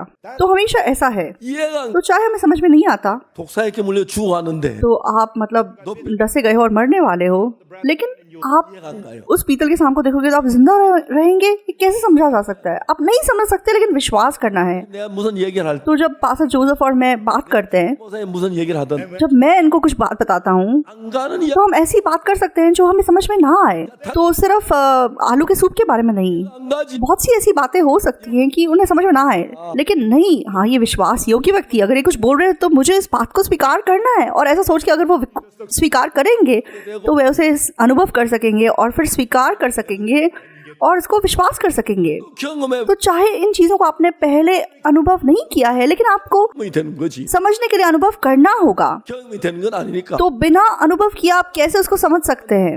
받아들여. तो अगर आप स्वीकार करेंगे तो आप उसे अनुभव कर सकेंगे और समझ सकेंगे। तो जैसे आप गाड़ी चलाना 배우게 되듯이 पहले नहीं जानते, लेकिन आप How to drive. 그렇게 믿음을 배우는 거예요. सीखना शुरू कर दो तो आप सीख जाते हैं। 이 말씀을 받아들이. तो उसी प्रकार हमें वचन को भी स्वीकार करना है। 니고데모는 받아들이잖아. लेकिन निकोदेमुस ने स्वीकार नहीं किया। 요한이 모세 광야에서 뱀을 인자 돌려 한다. जिस रीति से मूसा ने जंगल में सांप को ऊंचे पर चढ़ाया, उसी रीति से अवश्य है कि मनुष्य का पुत्र भी ऊंचे पर चढ़ाया जाए। 쇠로 만든 뱀이에요. तो वो सांप पीतल का बनाया गया था। 예, 뱀을 그래요. तो पीतल का सांप 왜냐하면 क्यों? 성경에는 그 광물 가운데 다 이 뜻이 있어요. तो बाइबल में हर एक धातु का कोई ना कोई अर्थ है। 성경의 황금은 하나님의 영광을 나타내요. तो बाइबल में जो सोना है वह परमेश्वर की महिमा को दर्शाता है। 구속의 대가를 말해요. जो चांदी है वह परमेश्वर के छुटकारे की कीमत को दर्शाती है। 율법을 가리켜 말해요. And stone. जो पत्थर है वो व्यवस्था को दर्शाता है, 쇠는 심판을 가리켜 말해요. और जो पीतल है वह परमेश्वर के न्याय को दर्शाता है। 심판을 표현할 때만 한 노를 썼어요. Whenever तो जब भी न्याय को दर्शाया गया तो पीतल का इस्तेमाल किया गया। 광야에서 뱀을 든 것 같이 인자도 들려 하리. और जिस रीति से मूसा ने जंगल में सांप को ऊंचे पर चढ़ाया, उसी रीति से अवश्य है कि मनुष्य का पुत्र भी ऊंचे पर चढ़ाया जाए। 모세 광야에서 노뱀을 달았어요. तो मूसा ने जंगल में पीतल का सांप ऊंचे पर चढ़ाया था, 이는 저를 믿는 자마다 영생을 얻게 하려 하십니다. ताकि जो कोई इस पर विश्वास करे वह अनंत जीवन पाए। 왜 노뱀을처럼 영생을 तो क्यों आप पीतल के सांप को देख के अनंत जीवन पा सकते हैं? 광야에 뱀을 든 인자도 들리. तो जिस प्रकार से मूसा ने जंगल में सांप को ऊंचे पर चढ़ाया, उसी रीति से अवश्य है कि मनुष्य का पुत्र भी ऊंचे पर चढ़ाया जाए। 예수님이 십자가에 못 박혀 들리는 그 모양을 봅니다. तो हम यीशु मसीह को क्रूज पे चढ़े हुए देखते हैं। it up. 예수님 왜 십자가에 못 박히셨습니까? यीशु मसीह क्यों क्रूज पे चढ़ाया गया? 죄를 대해서 십자가에 못 박혔습니다. वह हमारे पापों के लिए क्रूज पे चढ़ाया गया। 우리가 받아야 할 심판을 받았다는 것입니다. तो जो न्याय हमें पाना था वो उसने पा लिया। 민수기 21장 노뱀은 예수 그리스도의 십자가를 가리킵니다. गिनती 21 में जो पीतल का सांप है वो यीशु मसीह की परछाई है। 내가 불뱀에 물렸어요. तो मुझे मान लो विष वाले सांपों ने डस लिया है। 내 몸을 괴롭히고 나를 죽게 만드는데 वो मेरे शरीर को परेशान कर रहे हैं, वो जहर मुझे मार डाल रहा है। 죄를 지으면 그 죄가 나를 죽음으로 끌고 나를 괴롭게만 고통스럽게 तो जो हम पाप करते हैं वो पाप मुझे पीड़ा देता है, दर्द देता है और मुझे मृत्यु की ओर ले जाता है। 뱀을 만들어 장대 तो परमेश्वर ने कहा कि पीतल के सांप को बनाओ और खंभे पे लटकाओ। 뱀한테 독뱀에 불뱀에 물렸는데 너 뱀을 왜 쳐다보면서 말이 तो विश्व वाले सामने अगर तुम्हें डस लिया है तो कैसे मैं पीतल के सांप को देखकर बच जाऊंगा? ऐसा क्या मतलब ही नहीं बनता। लेकिन बाइबल लिखा है कि जिन जिन ने पीतल के सांप की ओर देखा वे डसे हुए लोग सब बच गए। 너 뱀은 우리 죄를 심판받은 예수 तो वे पीतल का सांप यीशु मसीह की परछाई है जिसने हमारे पापों का न्याय ले लिया। 박힌 예수님을 봅니다. तो हम क्रूस के ऊपर यीशु को चढ़ा हुआ देखते हैं। 가시가 안에서 यीशु मसीह ने कांटों का मुकुट पहना, 정말 상처 하나 उसको इतनी चोट लगी, उसको इतने घाव लगे, उसे क्यों लहू बहाया? 지나셨지. उसने हमारे पापों की सजा खुद पाली। 죄의 형벌을 받으셨구나. हमारे पापों की सजा उसने पाली। 내 죄가 씻어졌다. इसका मतलब मेरा पाप धुल गया। इसका मतलब ये हुआ। 그러면 내 죄가 씻어졌구나. इसका मतलब मेरा पाप धुल चुका है। 저 심판 내 죄에 대한 심판을 예수님 대신 받았어. तो मेरे पाप की सजा यीशु ने मेरे जगह पर पाली। My sins. तो अब मेरे लिए कोई सजा बाकी नहीं रही। 너무너무 신기한 것은 तो बहुत अद्भुत बात क्या है? 저는 그 사실을 믿었어요. तो मैंने इस सच्चाई पे विश्वास किया। 로마서 3장 23절에 रोमियो 3:23 में, 모든 사람이 죄를 범해서 하나님의 영광에 이르지 못해. इसलिए कि सबने पाप किया और परमेश्वर की महिमा से रहित हैं। 자, 24절 보면 लेकिन 24 में क्या लिखा है? 또 예수 안에는 구속으로 말미암아 परंतु उसके अनुग्रह से, उस छुटकारे के द्वारा जो मसीह यीशु में है, 구속하셨어요. यीशु मसीह ने हमें छुटकारा दिया। 어떻게 Christ redeemed us. यीशु मसीह ने हमें छुटकारा दिया। 판을 받으신 거예요. तो जो पाप की सजा हमें मिलनी थी वो उसने पाली। 박힌 예수님은 क्रूस पे चढ़ाया हुआ यीशु मसीह, 우리 죄의 심판을 받은 거예요. तो उसने हमारे पापों का न्याय, उसकी सजा पाली। मैंने चोरी की, मैंने मतलब झूठ बोला, मैंने ये वो बहुत से पाप किए। Sin. 그 죄의 심판이 십자가에서 끝이 났어요. तो उस पाप का न्याय क्रूस पे खत्म हो गया। Cross. 그 십자가를 바라볼 때에 तो जब हम उस क्रूस की ओर देखते हैं, 내 죄 심판이 저기서 끝이 났구나. हाँ, मेरा पाप क्रूस के ऊपर खत्म हो गया। 심판이 저기서 끝났구나. तो Where the punishment. वहां पे मेरी सजा पूरी हो गई। तब 내 죄가 इसका मतलब मेरा पाप धुल गया। 그 믿음을 가지게 될 때 जब हम ये विश्वास रखते हैं, 왜 예수의 피를 흘리시죠? यीशु मसीह ने क्यों लहू बहाया? 왜 이마가 찢겨졌죠? तो क्यों उसको सच में कांटों का मुकुट पहनना लगा? Hands and feet. क्यों उसको कीलें ठोकी गई? 대신에 심판을 받으셨구나. मेरे पापों की कीमत उसने चुकाई। 심판이 끝이 난 उसके न्याय के द्वारा, उसकी सजा के द्वारा मेरे पापों की सजा खत्म हो गई। 거구나. मेरे पाप का न्याय खत्म हो गया। 이거야. 아멘. 할렐루야. आमेन, हालेलुया, मेरे पाप धुल गए। आमेन। Hallelujah. 오늘 많은 사람들이 교회를 다니면 तो आज बहुत से लोग चर्च तो जाते हैं, 십자가에 우리 죄를 못 박혀 죽었다고 하면서 तो वो बोलते हैं कि यीशु मसीह मेरे पापों के लिए क्रूस पे मर गया, 죄인이라고. लेकिन फिर भी वो अपने आप को पापी कहते हैं। 십자가하고 나하고 무슨 상관이 있어요? तो फिर यीशु मसीह के लहू का उनसे क्या नाता है? 내 죄를 못 씻었다면 그게 무슨 나하고 상관이 있어? तो यीशु मसीह के लहू ने अगर उनके पापों को नहीं धोया तो उनका यीशु मसीह से क्या नाता है? 십자가에 못 박히실 때 ऐसा नहीं है। जब यीशु मसीह क्रूस पे चढ़ाया गया 박힌 게 아니에요. तो वे अपने पापों के लिए नहीं चढ़ाया गया। 죄를 벌 받았기 때문에 जो पापों की सजा मुझे मिलनी थी वो उसने क्रूस पे पा ली, That's why he died. इसलिए वो क्रूस पे चढ़ के मर गया। 아마 और उसकी क्रूस में मृत्यु के द्वारा 내 모든 죄의 심판이 끝이 난 거예요. मेरे सारे पापों की सजा खत्म हो गई। Ended. 제 모세가 노뱀을 만들어 장대 위에 달았는데 Moses. तो मूसा ने पीतल का सांप बनाया और उसे खंभे पे लटकाया। 말해 तो जो पीतल है वो न्याय को दर्शाता है। 심판이 노뱀이 받았다. तो इजराइलियों की गलती का जो पाप है वो उस पीतल के सांप ने पा लिया। 죄가 끝났기 때문에 तब मेरा पाप खत्म हो गया। 불뱀이 나를 물 수가 없다. तो अब ये विष वाले सांप मुझे नहीं डस सकते, Even though it bit you. चाहे वो मुझे डस जाएं, लेकिन क्योंकि न्याय खत्म हो गया, 하고 거짓말 चाहे मैंने चोरी की और झूठ बोला 이랬습니다. और ये वो बहुत बुराई की, 들려고 재판소에 가보 लेकिन जब मैं न्याय पाने के लिए सच में कोर्ट में गया 죄의 기록이 다 있어요. तो मेरे पाप की सारी मतलब वहां पे दर्ज था सब कुछ। 죽었다. Oh no, the punishment. अरे मेरी सजा तो बहुत बड़ी होगी, 근데 서류를 लेकिन उस डॉक्यूमेंट पे क्या लिखा हुआ था? 벌을 예수님이 다 벌 받. यीशु ने मेरी सारी सजा ऑलरेडी पा ली। Already. 한 마디 더 해야 하는데 और एक और चीज, 하나도 남김없이 For एक भी पाप को ना छोड़ते हुए 예수님. यीशु मसीह ने सारे पापों की सजा पा ली। 그러면 तब 끝나. इसका मतलब खत्म हो गया। 그럼 끝난 거야. इसका मतलब खत्म हो गया। 너무 놀라워요. बहुत ही अद्भुत है।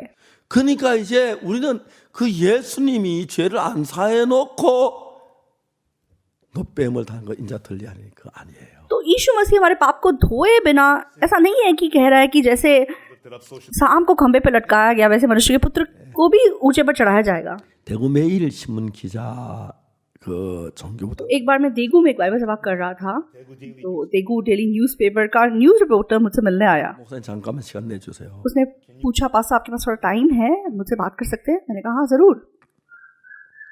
목사님 말씀한 설교와 다른 사람 पास्टर आपके जो सरमन है वो बाकी लोगों से थोड़े अलग होते हैं, 다른 교회하고 어떤 तो किस मामले में आपके सरमन अलग हैं? 내가 얘기했어요. मैंने उससे कहा 어떻게 그걸 한마디로 मैं कैसे मतलब एक दो शब्दों में तुम्हें ये बात कैसे समझाऊं? 짧게 नहीं, फिर भी आप मुझे समझाने की कोशिश कीजिए। 교회 나가시 मैंने कहा आप चर्च जाते हैं? 안 나갑니다. नहीं। 왜 आप क्यों चर्च नहीं जाते हैं? 나가세요? आप जाया कीजिए। 다음이 तो उसके बाद मैंने उनसे बताया, 혹시 예수님 십자가에 못 박혀 죽었다는 얘기는 들어? क्या आपने कभी सुना है कि यीशु मसीह क्रूस पे मरा? 그거야 알지. हाँ, वो तो मैंने सुना है। 왜 죽으셨? तो आपको क्या पता है यीशु मसीह क्रूस पे क्यों मरा? 죄를 위해 죽었다. तो कहते हैं लोग कि हमारे पापों के लिए वो क्रूस पे मरा। 예, 기자님 정확하게 아셨어요. हाँ, आप बिल्कुल सही बता रहे हैं। 다른 교회하고 차이가 뭡니까? तो बाकी चर्चेस में और आप में फिर क्या अंतर हुआ? 예수님 우리 죄를 위해 십자가에 못 박혀 죽었지만 तो बाकी चर्चेस बोलते हैं कि चाहे यीशु मसीह क्रूस पे हमारे लिए मर गया, 라고 말. लेकिन फिर भी वो खुद को पापी बोलते हैं।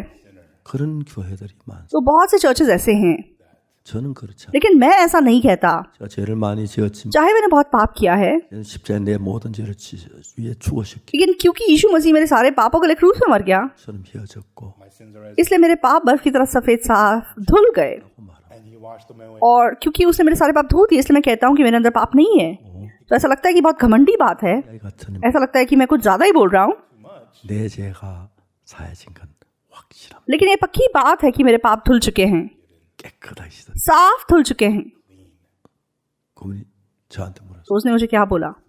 정말 다른 교회 사람들은 죄 तो उस रिपोर्टर ने बोला, क्या सचमुच में पास्टर जी बाकी चर्चेस बोलते हैं कि उनके अंदर अभी पाप है? 한번 가서 मैंने कहा आप जाके उनसे पूछिए। 정말요? सचमुच में? 그분들은 뭐 믿습니까? तो फिर वो लोग क्या विश्वास करते हैं? 내 죄를 십자가에 못 박히다 죄인이라 말이 됩니까? तो यीशु मसीह जब हमारे पापों के लिए क्रूस पे मर गया, तो कैसे बोलते हैं कि वो पापी हैं? 참 많은 교회가 그렇게 가르쳐. तो बहुत सारे चर्चेस आज भी ऐसा सिखा रहे हैं। 목사님도 죄인이라 그러고 तो उनके पास्टर भी बोलते हैं कि वे पापी हैं, एल्डर भी बोलते हैं कि वे पापी हैं। 십자가에 못 박혀 죽은 의미가 어디? तो फिर यीशु मसीह क्रूस पे मरने का अर्थ क्या हुआ? 한 생각을 버리고 तो इंसान की सोच को फेंककर 로마 4장 25절 रोमियो 4 के 25 में क्या लिखा है? 예수는 우리의 범죄함을 위하여 내어줌이 되고 वे हमारे अपराधों के लिए पकड़वाया गया और हमारे धर्मी ठहरने के लिए जलाया भी गया, 위하여 살아나셨느니라. और हमारे धर्मी ठहरने के लिए जलाया भी गया। 우리를 의롭다고 하면 तो हमें धर्मी ठहराने के लिए 없다는 얘기예요. उसे हमारे पाप धोने पड़े। इसका मतलब हमारा पाप धुल गया है। 우리 죄 때문에 십자가에 못 박혀 죽어서 यीशु मसीह हमारे पापों के लिए क्रूस में मर गया, 다시도 और क्योंकि उसने हमारे सारे पाप धो दिए, 죄를 다 받았기 때문에 क्योंकि उसने पापों की सजा पा ली, 의롭다고 하셨어요. इसीलिए वह हमें धर्मी कहता है। 예수 믿는다고 하면 죄인이라고 तो अगर लोग कहते हैं कि वो यीशु विश्वास करते हैं और फिर भी अपने आप को पापी कहते हैं, तो इसका मतलब वह उसके क्रूस को व्यर्थ बताते हैं, 성경은 그렇게 말하지 않는다. क्योंकि बाइबल ऐसा नहीं बता रही। 인간 내가 죄를 지었으니 죄인이라고 말합니다. तो हम बोलते हैं कि हाँ हमने पाप किया इसलिए हम पापी हैं, 죄만 지은 लेकिन ऐसा नहीं है कि सिर्फ मनुष्य ने पाप किया है। 죄를 사 यीशु मसीह ने उस पाप को धोया भी है क्रूस के ऊपर। 예수를 믿는다 यीशु पे विश्वास करने का मतलब क्या है? 사했다는 건 ये विश्वास करना कि हमारे सब पाप क्रूस पे धुल गए। 있을 때 जब आप उस यीशु पे विश्वास करते हैं, 있는 것이 तो आपको ये विश्वास करना होगा कि उसने मेरे सारे पाप क्षमा कर दिए। अगर आप अपने आप को भी पापी बोलते हैं, तो आप कहना चाहते हैं कि यीशु ने आपके पाप क्रूस पे नहीं धोए, 되지 않는 तो ऐसा सच नहीं हो सकता। 아주 단순한 얘기. तो बहुत ही सिंपल सी बात है। 하나님하고 우리는 생각이 다르기. परमेश्वर और हमारी सोच क्योंकि अलग है, 한 사람 왜 여러분 생명 내주지 않잖아. तो आप किसी के लिए क्या अपनी जान दे सकते हैं? 생명을 주셨는데 तो परमेश्वर ने अपना इकलौता पुत्र हमारे लिए दे दिया। उसकी सोच हमारी सोच से अलग है। 죽어서 यीशु मसीह क्योंकि क्रूस पे मर गया 지기 때문에 और उसकी मृत्यु के द्वारा हमारे पाप क्षमा हो गए, 진 거지. इसलिए वह क्रूस पे चढ़ाया गया। 죽으셨는데도 तो चाहे वो क्रूस पे मर गया, 이라면 अगर तब भी हम पापी हैं, 십자가에 못 박혀 तो उसका क्रूस पे मरने का अर्थ क्या हुआ? 말도 안 되는. तो उस बात का कोई मतलब नहीं बनता। 예수 십자가에 못 박히셨습니다. यीशु मसीह क्रूस पे चढ़ गया 그리고 और 우리의 모든 죄. उसने हमारे सारे पापों को वहाँ क्षमा कर दिया। 예레미야 31장 34절. यिर्मयाह 31 के 34 में क्या लिखा है? 내가 그들의 죄악을 क्योंकि मैं उनका अधर्म क्षमा करूंगा 다시는 그 죄를 기억지 아니하리. और उनका पाप फिर स्मरण ना करूंगा। 자, 이제 클라라는 여학생 तो वो जो स्टूडेंट क्लारा थी, 아버지에게 참 잘못을 했어요. She had done उसने अपने पिता के साथ बहुत गलत किया था। 나는 정말 딸을 사랑해. तो उसके पिता सच में अपनी बेटी से प्यार करते थे। 생각하고 막 좋아서 공항에 나갔어. तो वो इतने खुश थे कि बेटी वापस आ रही है और वो उसको लेने के लिए एयरपोर्ट गए। 하고 막 안기고 싶었는데 तो वो खुद भी पिता को जाके गले लगाना चाहती थी, 아빠 이렇게 잘못해서 लेकिन क्योंकि उसने गलती की थी 숨어버렸어. वे छिप गई। 숨었어요. छिप गई, 그 잘못했는데 उसने गलत किया, 아빠는 다 딸을 용서할 마음 가지고 사랑해서 갔는데 लेकिन पिताजी उसको माफ करने का मन रखते हैं, उसको प्यार करते हैं, इसलिए उसको मिलने गए थे। from then on she just लेकिन तब से stayed there. 아빠가 बस उसने अपने आप को कमरे में बंद कर लिया और जब तक उसके पिताजी ऑफिस नहीं चले जाते वो अपने कमरे में बंद रहती। तो पिताजी सच में उससे मन बांटना चाहते थे। 캠프에 와서 उस दिन जब वो हमारे कैंप में आई तब उसने अपने पिता को फोन किया। तो उसके पिता उसके फोन को सुन के इतने खुश हुए कि वे रात को सो नहीं पाए। अगले दिन जल्दी जल्दी वो उस जगह पे आए। Dad, पिताजी मैं माफी चाहती हूँ। 아빠는 클라를 사랑해. पिताजी क्लारा को प्यार करते थे 그 타다고 싶지 않아요. और वो कभी भी 마음이 उसके प्रति अपना मन बंद करना नहीं चाहते थे। वो चाहते थे कि उन दोनों का मन साथ साथ बह सके। I was wrong. पिताजी मैं गलत थी, बस इतना बोलना काफी था, It's done. बस खत्म हो जाता है। तो हमने पाप किया, हमने गलत किया, 우리 알아요. परमेश्वर जानता है। 질 수 없는 걸. 그래서 우리 죄를 대해 लेकिन फिर भी उसने हमारे पापों के लिए यीशु मसीह को भेजा 같이 이게 씻어나. और हमारे पापों को बर्फ की तरह सफेद साफ कर दिया। 근데 자기 생각을 가지고 लेकिन अगर हम अपनी सोचों पकड़े रहेंगे, 쏘아서 शैतान से धोखा खाके 전히 죄인이라고 합니다. लोग लगातार अपने आप को पापी बोलते हैं, 사과를 반역하는 겁니다. तो वे क्रूस की निंदा करते हैं, उसके विरुद्ध जाते हैं। 안 가지만 चाहे हमें समझ में ना आए, 마리아 여자는 सामरी स्त्री, 이 물을 먹는 자 목마르니와 तो जो भी इस जल को पिएगा वह फिर प्यासा होगा, 목마르지 않다. लेकिन जो उस जल को पिएगा जो मैं उसे दूंगा वो फिर कभी प्यासा नहीं होगा। 받아들였어요. उसने बस उस वचन को स्वीकार किया। 8년 된 병자는 38 वर्ष से पीड़ित रोगी ने, 그러니까 분명히 알아요. उसे पक्का से पता था कि वह नहीं चल सकता। 눈치도 안 됐어요. उसने बहुत कोशिश की, वो नहीं चल पाया है, लेकिन यीशु ने कहा कि उठ, अपनी खाट उठा और चल फिर।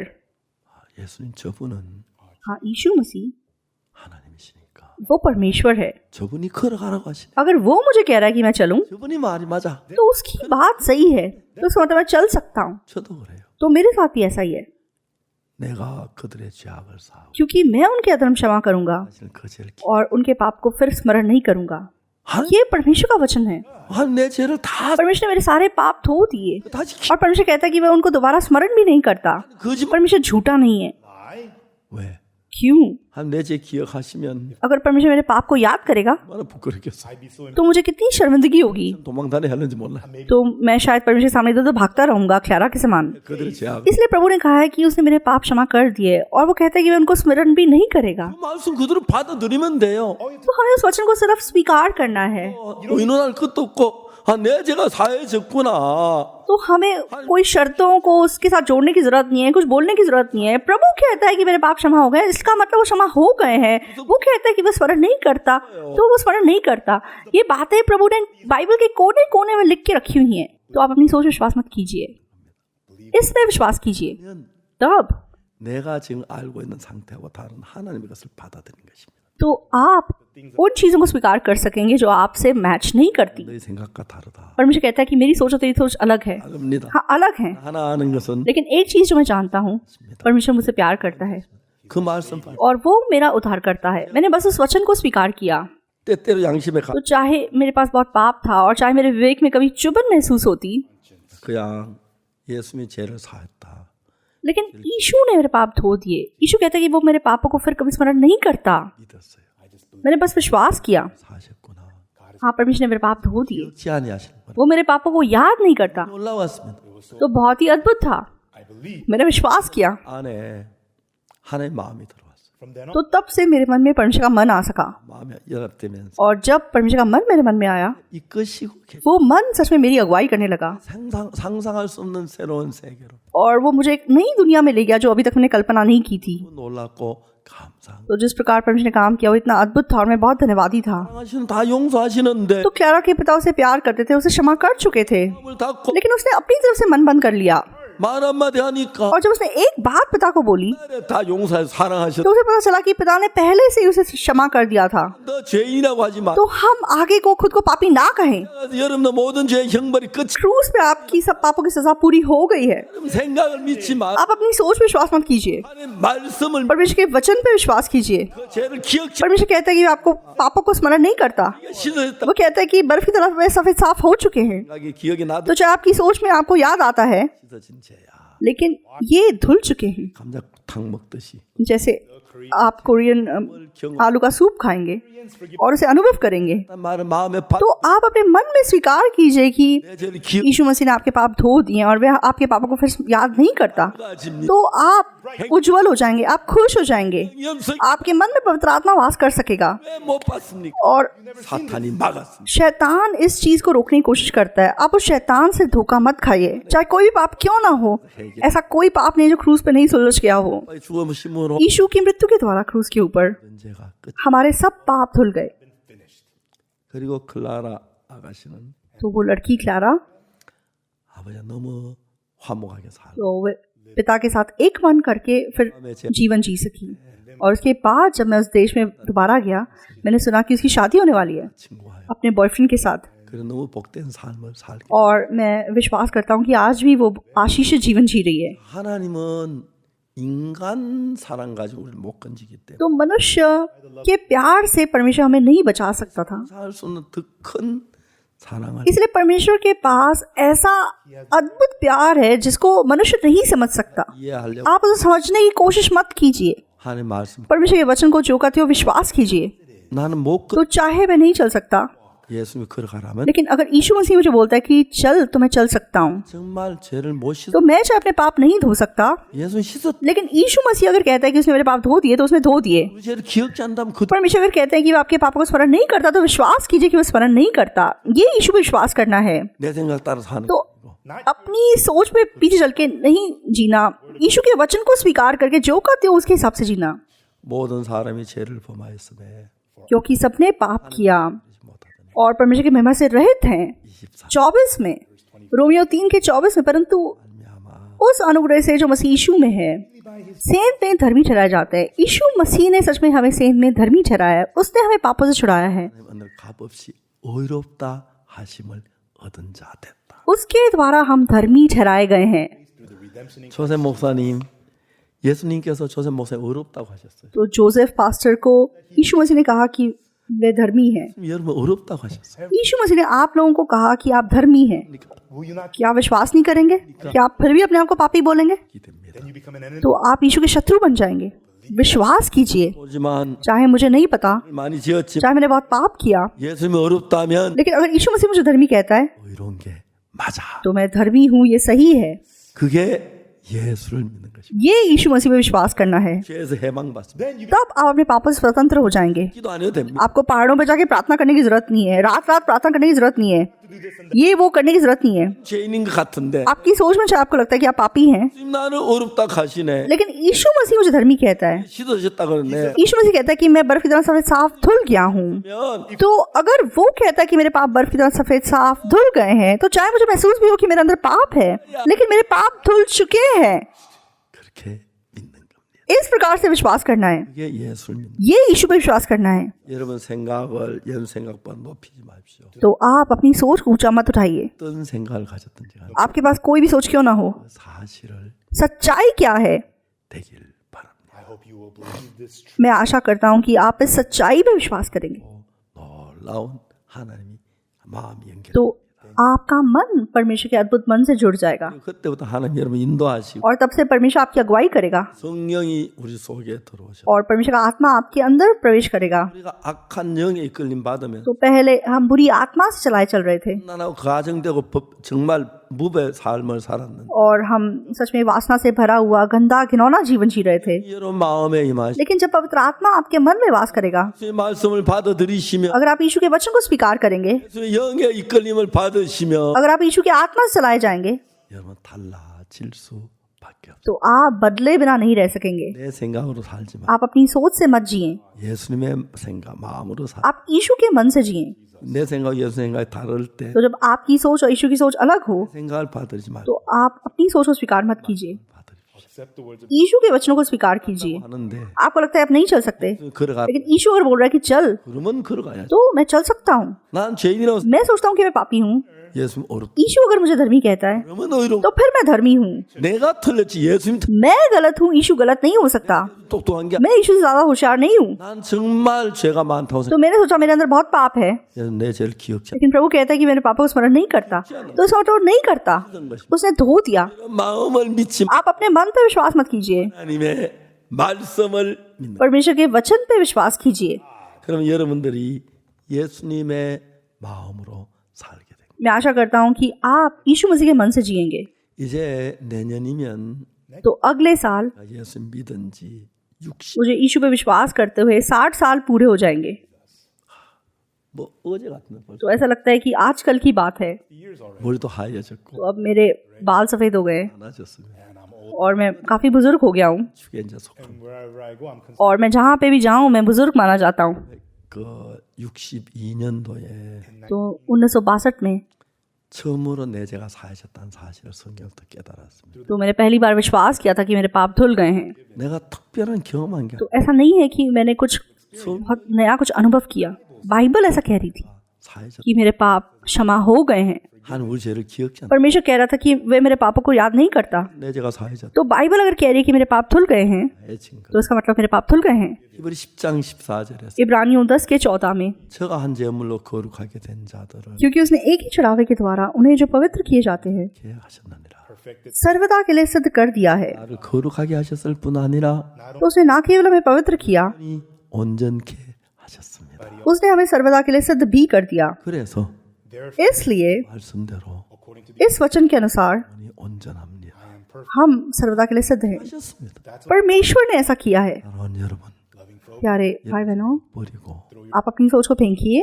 믿어보지 않겠습니까? क्या आप इस वचन पे विश्वास नहीं करेंगे? 감자탕 경험하듯이 तो जैसे आप कोरियन आलू सूप को अनुभव कर सकते हैं, शायद पहली बार आपको ना पता हो, 먹다가 लेकिन आप उसे खा के देखेंगे तो आप उसका स्वाद चख सकेंगे और आपको फिर से खाने का मन करेगा और खरीद के खाने का मन करेगा। Eat more. 값도 비싸지 않습니다. और वो महंगा भी नहीं है 딱이 많이 남습니다. और बहुत सारी हड्डियां बच जाती हैं, 행복합니다. तो आप खुश होंगे। 제 마음에 맞아서 받들지 않. तो केवल आपके मन से जो मेल खाए उसको स्वीकार मत कीजिए। 딱이 달랐습니다. तो मेरी सोच और आपकी सोच अलग है। 했고 तो मैं सोचता था कि मैं पापी हूँ, लेकिन प्रभु कहता है कि मेरे पाप धुल गए। तो मैंने अपनी सोच को फेंका 제 생각 버리고 और यीशु के वचनों पे विश्वास किया। 말씀을 믿기로 했습니다. ये यीशु पे विश्वास करना है। 이 예수님을 믿는 것. मैं आशा करता हूँ आज आप सब 그럼 모두 오늘 अपनी सोच को फेंक सकें, 버리고 जिस रीति से मूसा ने जंगल में सांप को ऊंचे पर चढ़ाया, 노뱀을 든 것처럼. And just as the brass serpent was lifted up in the 아, wilderness, 저 뱀이 내가 उसी रीति से अवश्य है कि मनुष्य का पुत्र भी ऊंचे पर चढ़ाया जाए। 받은 심판 तो उसने मेरा सब न्याय पा लिया, 내가 끝났네. मेरा पाप खत्म हो गया। 예수님 십자가를 보고 यीशु के क्रूस को देखिए 이렇게 외치십시오. and go और आगे चल के ऐसा बोलिए, इस पर विश्वास कीजिए। 속에 임해서 पवित्र आत्मा आपके अंदर आएगा 놀랍게 और आप अद्भुत रूप से बदल जाएंगे। 감사합니다. धन्यवाद।